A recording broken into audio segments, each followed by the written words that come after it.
Marked Up Tattoos is holding a Halloween fundraiser with proceeds going to Border Paws Animal Rescue. Our Abby St. John has more on the event. Marked Up Tattoos is offering small tattoos for others with proceeds going to Border Paws Animal Rescue. So last year we actually did a fundraiser for the SPCA, and the fundraiser was a huge hit. There was a lot of attention and attraction and people, and it was actually a remarkable, I believe it was the SPCA's largest fundraiser to date. So it was actually, for us, really rewarding to give back to the community a little bit, and actually some really fun tattoos. When you're dealing with animal tattoos, there's a lot of different things to tattoo. Like you have cats, dogs, dinosaurs, so there's a lot of different imagery that you can play with. So it makes it, I think, a lot more fun and rewarding. They will have a variety of small tattoos for people to choose from, or you can try your luck at their Halloween-themed gumball machine. We're going to do flash that you can choose from, and then we're also going to have a gumball Halloween mission, get what you get, so that you can throw a quarter through it and see what you get, and you kind of either can decide on getting that one or pay an additional $50 and get a respin. Now the gumball machine is just strictly going to be Halloween style designs, and then we will have a bunch of animal flash that you can pick from, that you can pick from one of the designs. If you don't want a tattoo, they're also offering $20 off of all piercings. We're just going to do $20 off every piercing. So no matter, whatever piercings we do here, it's just $20 off your nose, ears, like nipples, whatever you want. So. To book an appointment, contact Border Paws Animal Rescue. They already have received a number of calls already, so spots are filling up fast. I was actually Nicole. She's actually the head, I believe, manager there, and I'm quite good friends with her. So anyway, she contacted me after the first day and said that they were blown away with how booked up they are already. That there's been quite a large response. I believe that we're trying to probably do about 150 to 200 tattoos that day. So she said that they're booking up fast. So if you want to get in. The event is taking place October 29th, and 80% of the proceeds will be donated to Border Paws Animal Rescue. For Primetime Local News, I'm Abby St. John. This Saturday will be a busy one in Marshall. The Grey Cup, along with members of the Saskatchewan Rough Riders organization, will be in Marshall for a Grey Cup Festival community celebration. Now this November, the Grey Cup Festival will be taking over Regina ahead of the Grey Cup game in that city. But this Saturday, October the 1st, the Grey Cup Festival community celebration is taking over the town of Marshall. And I'm joined with Marshall's Mayor, Darlene Puckey, to talk a little bit more about everything that's planned for this Saturday. Believe me, it's an action-packed day. Darlene, before we get into everything that's taking place, can you talk a little bit about Marshall being selected? I understand it was one of 6 communities in this province in Saskatchewan to be selected to be part of this community celebration. That's correct. Yeah, the Richardson Pioneer contest that took place. We got shortlisted and we got top 10, and then found out we were one of the winners. So it was a great thing. Now, it's not only exciting just because the Grey Cup is coming to town on Saturday, but $25,000 is being given to the town of Marshall. I understand that this is going to be going towards a new rink. Tell me a little bit about that, and then the impact that's going to have on the town of Marshall. I just think it's a great facility, and it's only ever been used, just shortly for putting some ice in. So now we can use it all year round. And we're just trying to make it and upgrade it enough so that it becomes a viable part of our community to be used. All right, now let's talk about the community celebration that's taking place on Saturday. There's a lot of things happening in Marshall all throughout the day. Can you kind of give us a taste of what people can expect? Oh, we're starting off with a big bang at a pancake breakfast, of course. And when the pancake breakfast kind of winds up, we're going to have some fire demonstrations by the Legacy Fire Department in Marshall there. We have a bouncy house ready to go. We have face painting, pardon me. And then we're going to be shortly after that pancakes. We'll probably just fire up the grill for some burgers. And we have a beer gardens going on at Main Street as well at around 2 o'clock. We're not sure when they'll arrive, but I think they're coming in like 1:30-ish. the big bus from Regina, and we will start the parade at 2 o'clock, and that's going to be a full parade. So there's going to be alumni coming in. The Grey Cup's going to be there. So if you're a Rough Rider fan, definitely an event that you don't want to miss. Yeah, well, we're hoping for a bit of a cheer team as well. And presentations will be right after the parade, which is like the big check for the town of Marshall. So that will be, we'll have some cake, and then we're going to be off to the outhouse races. And after that, we'll probably bring out the Grey Cup so people can get some photos and get their opportunity to have a look at that. Plus, I'm sure it will be in the parade as well. And from there on, of course, we're going to end up with a dance in the evening and some fantastic fireworks. We got some wonderful, nice big sponsor for that from L&L Oilfield and PWM Steel. That's awesome. There's so much going on. Action-packed day in Marshall. Where's all this stuff taking place? Right on Main Street. We just closed it off, and we have the full run of the street. So we're going to have everything, as much as we can pack on Main Street as we can. It'll be there. That's awesome. Are you guys expecting to have a lot of people coming from surrounding communities as well? Yes. At first we weren't sure, but I'm getting a few calls now and different things, and they're not just coming from surrounding communities. I think they're coming from a little farther than that. Yeah, some people are coming home as maybe their homestead, but they're coming home. So they are coming as far as BC away now, that I've heard. So wow, it's quite all exciting. the way out. Yeah. All the way yes. out from BC, hey? Yeah, well, there's Saskatchewan people, hey? Yeah, and there's Rough Riders fans right across this country. Yes, there certainly is. So can you talk a little bit about some of the sponsors that are coming on board, and also the support of the Grey Cup Festival? Because Saskatchewan Rough Riders are a team based out of Regina, but like we were just saying, there's Rough Riders fans across this province and across this country. So what's it like for, while the Grey Cup in November is going to be taking place in Regina, to be able to kind of celebrate this league and the team right across the province? Yeah, that's what they were trying. That's why they had set this up originally. So there's kind of just it's going to be a lead up until this big celebration in Regina. We have a lot of people have come forward, and I am amiss to say I didn't bring my list today. The major sponsors, of course, there's L&L Oilfield, PWM Steel, Christian Welding has come forward.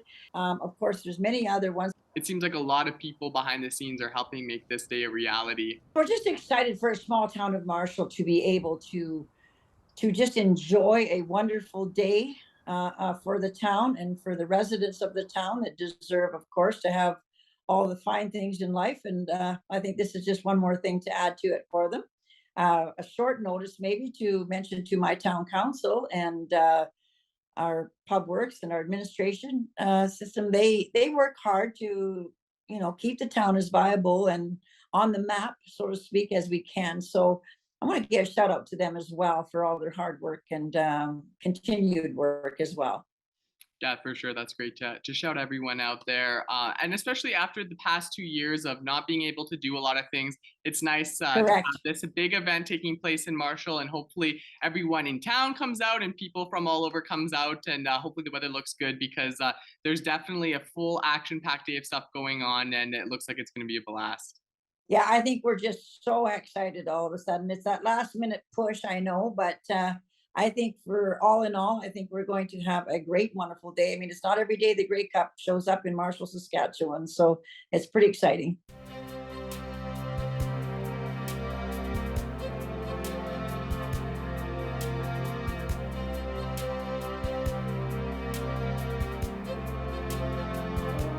Thank you so much, Mr. Jace Mackey. Yes, we are seeing a gloomy Tuesday for sure today, but we are still sitting at 24, so feeling very warm outside still, although we haven't been catching too much sun peeking behind those clouds for throughout the day. So hopefully everybody is still enjoying the nice warm temperature, although it's not too beautiful outside. So that's the only downfall for today, but we will be seeing a little bit more sun later on in the week, so just be patient.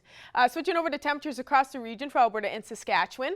On the Alberta side, most spots are seeing still the same conditions as what we were looking at yesterday. Most spots just at 23, 24 degrees over on this end.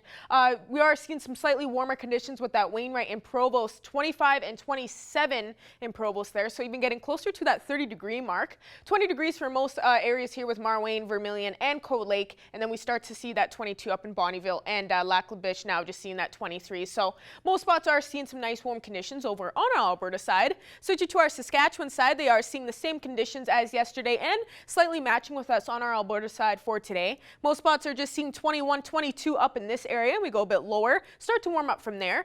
20 and 23 for Maidstone and North Battleford, and down in Macklin, as you can see, 26 degrees. So even getting closer to that 30-degree mark as well in some areas. And for North Battleford, they will be going down to a low of 8 for their evening low. So we will be seeing those single-digit temperatures continue on, but we will be seeing not too bad of an evening, a calm condition, so it's going to be pretty nice still. Then North Battleford will be expecting that 26 tomorrow, so warming up for sure from what they're sitting at, seeing a lot more sun. Cold Lake will be going down to a low of 9, so even warming up from what they were seeing for their temperature last night. So they will be expecting that low of 9 tonight, seeing 24 tomorrow, and seeing a much sunnier day as well. And for us here in the border city, a low of 9 that we will expect, so not too bad of a temperature whatsoever. Then tomorrow, 26, and we will be catching a little bit more sun peeking behind those clouds. So no worries, we'll be seeing a beautiful day tomorrow. And now taking a look at your 3-day forecast for here in the border city. We'll be seeing that tomorrow, 24 Thursday, with a mixture of some sun and cloud. And unfortunately, we will be cooling down on Friday, but still right underneath that 20-degree mark. So just be prepared. We will be seeing some beautiful days ahead here in the border city. That's all I have for now. We'll have more coming up after the break.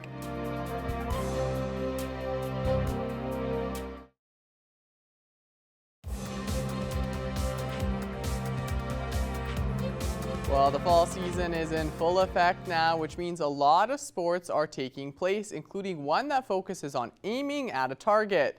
The Lloydminster and area archers have added some features to their range this year. In addition to a field target, they have added a 3D one as well to both their outdoor and indoor range. The facility says it's something unique and opened their doors for all ages to come on in. We've had members as young as 4 years old, and as old as really old. But it's for everybody. It's something everyone can do. It's a discipline, and we have various school groups that come out in the past, and 4-H clubs and that type of thing. So we do lots of training for that. The club is located just 15 kilometers east of the city and is open Tuesday and Thursday evenings from 7 to 9 p.m. Now it's time for us to check in once again with Shelby Clark, who has an extended look at your evening weather forecast.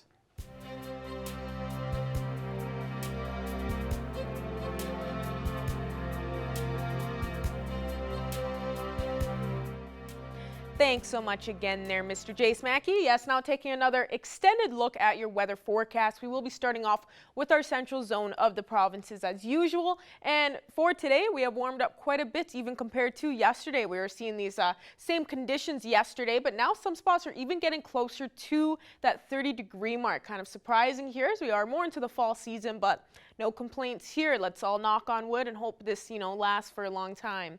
Rocky Mountain House and Jasper just at that 27, so getting closer to that 30 degrees, 25 degrees and 26 for Red Deer, Edson, and Whitecourt. So seeing some nice warmer conditions there. 24 for Edmonton and Athabasca. Meanwhile, Cold Lake is seeing the coolest, but still above that 20 with 21. So definitely looking a lot warmer on the Alberta side for now.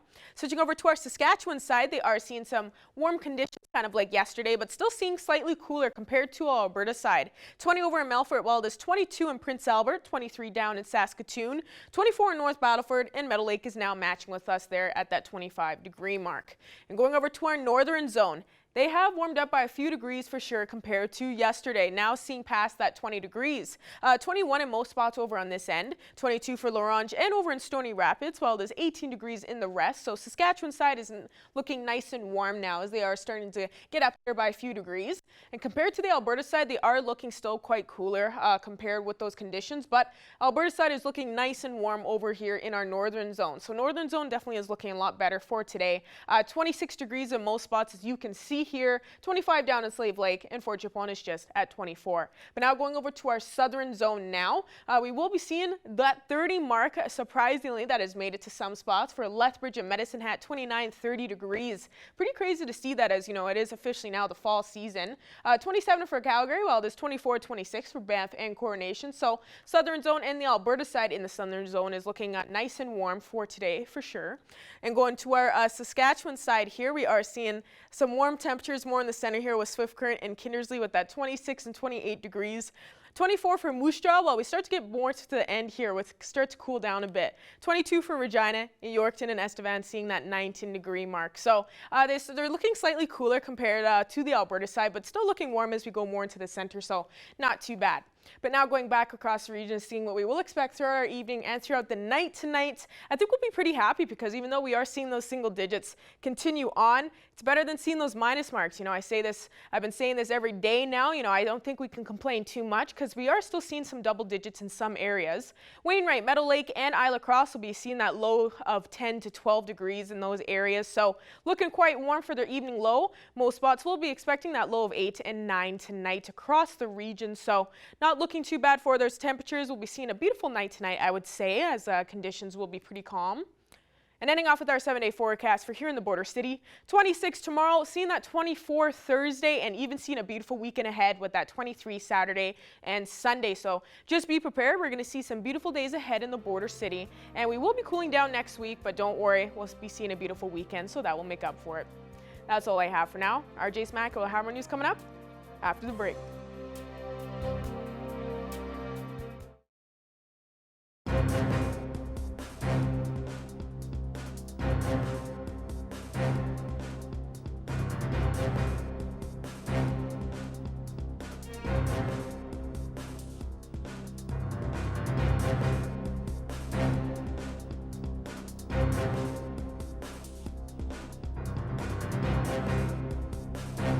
I am proud to introduce author David Bowles to the program today. David, thank you so much for being here today. And I am very interested in what inspired you to write your book. I've always been a porch setter, and my family always told by porch setter, I mean, we sat around and we told stories. And the stories my family told, I liked them. They were stories about their family moving to Texas and how they came down the Nature's Trace and arrived in Texas about the time Texas became the Republic of Texas, long before it became a state. And they helped settle a state. And from that, I wrote the story of the Westward Sagas, and that's the name that I gave my books, the Westward Sagas.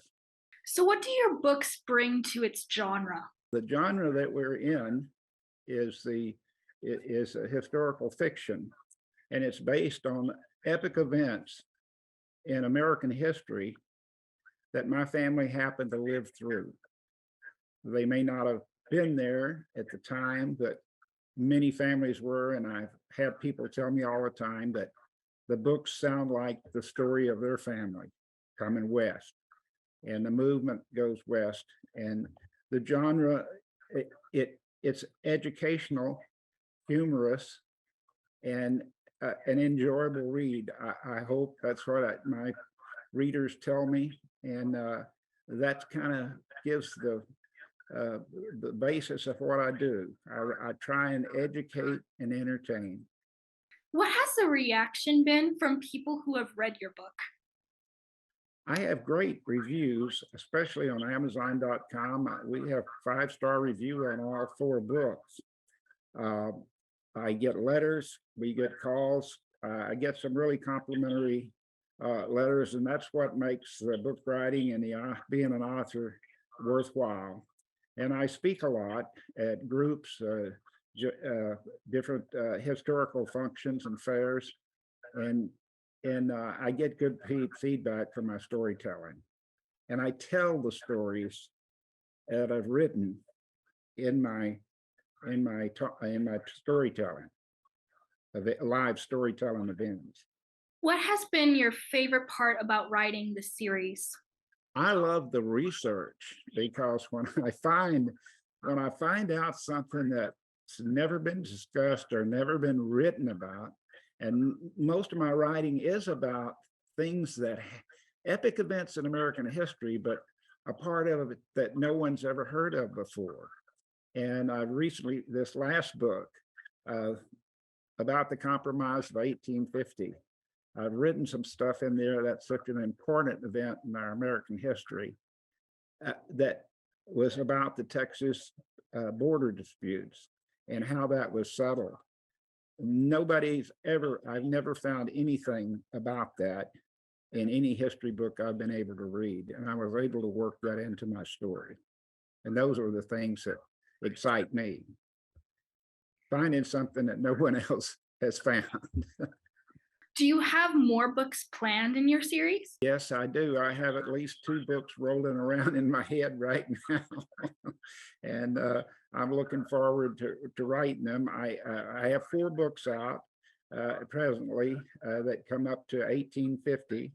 And I'm working on the next book in the series that takes place about the time California is annexed into the Union. And so I will have pretty well made the trip across the whole continental United States, just the way they did it back in the old days. Thank you again so much for joining me today. It was great having you. Thank you, Sarah. And I look forward to being up in Canada, Alberta, for the next Calgary Rodeo. Furniture set and design supplied by Furniture Gallery and Furniture House, downtown Lloydminster. People who need help with matters that can't be explained come to me. These hauntings can be terrifying things. I should know. I've faced many evils in my life. The haunted house is my family's house. Speaking with us today for Primetime Local News is actress Lynn Shay. Thank you so much for taking the time to speak with us today, Lynn. Thank you for wanting me. It's always a good feeling. Of course, really excited to be able to speak with you because people may know you from some certain projects, and a big one is from the Insidious movies and other projects you've been in. You've been in quite a few. So there was supposed to be an action thriller that you're in that I hear that there's been some issues with that now. So can you kind of explain what's happened with this project? I know we're going to be able to speak on that along with some other things that you are in, but I just kind of want to start off with this action thriller called Carrier. Oh, let me say, Carrier, unfortunately, has been postponed, and it's not happening right now. It's a wonderful script. It was supposed to be me and Ron Perlman. It's an action adventure. It was supposed to shoot in Bulgaria. And I don't know how much of this, but it was Netflix that was supporting it. And as we all know, Netflix has had their problems as of late. And so unfortunately, there's nothing happening with that right now. I hope it comes back. But I think what they did is they scaled everything down, and they're going to do a small production, because this was a big deal. I mean, first of all, I couldn't wait to go to Bulgaria. It's supposed to be a beautiful, beautiful country. And I think we were in Sofia, which is supposed to be one of the most beautiful capitals in Europe. So I'm disappointed. I hope it still comes around at some point. So just to say, disappointment is also part of this game. Well, definitely sounds like an interesting project. So hopefully, things will work out, and hopefully this will come out soon for everyone to enjoy. I mean, Rennie Harlan was going to direct it. And, but anyway, so we just promoted something that's not happening, but you never know. You never know. It might, maybe it'll fertilize the ground a little, and it will re-sprout. So. Now, another project that I really wanted to speak with you on is called We Are Gathered Here Today. And this was, you were saying before, that this was, more during the peak of the pandemic and kind of helps bring a strong message out there. So can you explain what this movie is all about? That was really a very exciting project. Paul Boyd, who was the director, they had a format, like a scenario. And the idea was he hired all of us to do Zoom. And I had never really participated much in Zoom to begin with. None of us had, because we had never had a pandemic before. And the idea was to bring to the forefront the unfortunate sadness that people could not be with people they loved while they passed away. And there were people dying left and right from COVID, as we know. And so the heart of it was about a patriarch of a family. And we are all his family who he's dying. I mean, it sort of came up really fast. He got it really quickly, and he basically had only a couple days left to live, and we could not be with him. So what it did is it set up this family, a family unit, and the stress of this particular problem, I mean, of seeing your father and your grandfather dying on camera, I mean, basically in front of you, but you can't be there to comfort him or hold his hand. And what it does is generate friction between the family, which you find all these problems come out between the parents and their children, and between sisters. Jenny O'Hara and I play sisters. I'm kind of a drinker, and I sleep late, and there's none of this. I don't believe any of this is really happening. So for me, it was a really fun character, and it was all improvisation. So we had a format, but we were allowed to explore the relationships on our own as actors and family. So it was a very exciting project, and I have seen it several times now, but the outcome is very powerful. It's very emotional. I think we can all relate to someone in that family, whether you're someone that's had COVID or not. You hope not, of course, but there are going to be people who watch it who have had a similar experience. And the fact that this was such an odd virus where some people were barely affected at all. And so you go, it's nothing. It's a cold. It's no cold. And I mean, to this moment, I still wear my mask when I go to the market. I know you don't have to anymore. And there's sort of the cavalier part of our society that thinks it's over. I'm fine. I'm older. Yes, I am. I love my life. I do not want to die of any stupid virus. And I figure I'll probably wear a mask to Ralph's for the rest of my shopping. So it was a terrific project. It was very unique. And Paul is a very unique man with lots of wonderful ideas. So I really enjoyed the process. And I got to create this character. I mean, he basically just gave me guidelines that Jenny O'Hara and I were sisters, and that I had sort of an ex-boyfriend. We sort of developed this whole universe of relationships that was quite fabulous. Perfect, Lynn. Well, it's really nice to be able to hear your perspective and just kind of get your opinion on some of these projects you're in. And it's really nice to be able to speak with you. I know we already got some fans out here in the border city for you. So once again, thank you so much for joining us today. You are lovely. I really love talking to you too. So goodwill and peace to everybody. Thank you so much. I really do. Thank you. And off, we're taking another quick look at your 7-day forecast. We will be seeing that 26 tomorrow and 24 Thursday, so be prepared. We got some beautiful days ahead. Then 19 on Friday, so cooling down a bit, but on the weekend, we'll warm it right back up to 23 Saturday and Sunday. And we will be expecting to see a lot more sunnier days ahead, so just be prepared. And then we will start to cool down a bit next Monday and Tuesday.